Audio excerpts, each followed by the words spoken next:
Programming is just one way of telling computers what to do. As the world is becoming ever more digitalized, it pays to get to any skill level related to programming. JavaScript is the only language in which we can talk to the browser directly. This places JavaScript in a very favorable spot in today's programming world. If you can code in JavaScript, this will open many excellent opportunities for you. Let's talk a bit about the JS ecosystem. First, let's briefly mention in a few sentences how it came to be. JavaScript was built in 10 days by Brendan Eich in 1995. It's a pretty well-known story. Since knowing history won't make us a great programmer, let's leave the history here and move on.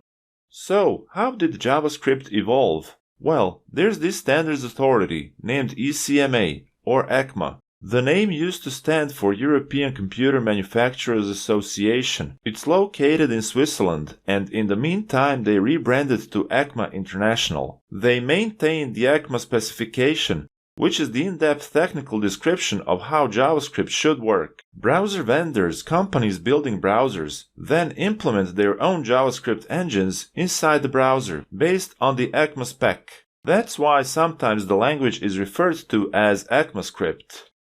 As a major version is released based on the updates in the spec, the version is thus named ES and then the number of the version, or the year of when it was released. That's why you'll come across names like ES5, ES6, ES 2015, etc.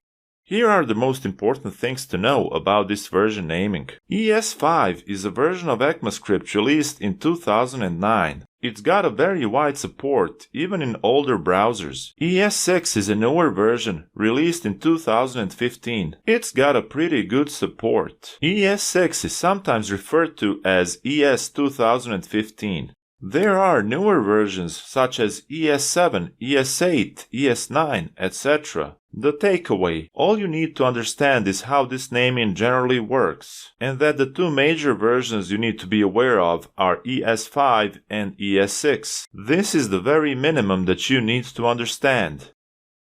So, what do you need to get started? Well, to begin with, you need an internet browser like Chrome, Edge, or Firefox. I'll be using Chrome, so I suggest you use the same. You also need a desktop computer or a laptop. You can't do this through a mobile phone. So, you're sitting behind the computer, and you've got your browser open and active. Open a brand new tab in your browser. To get ready to start writing JavaScript code right now, all you need to do is press the F12 key on your keyboard. In the next video, I'll show you exactly how that works.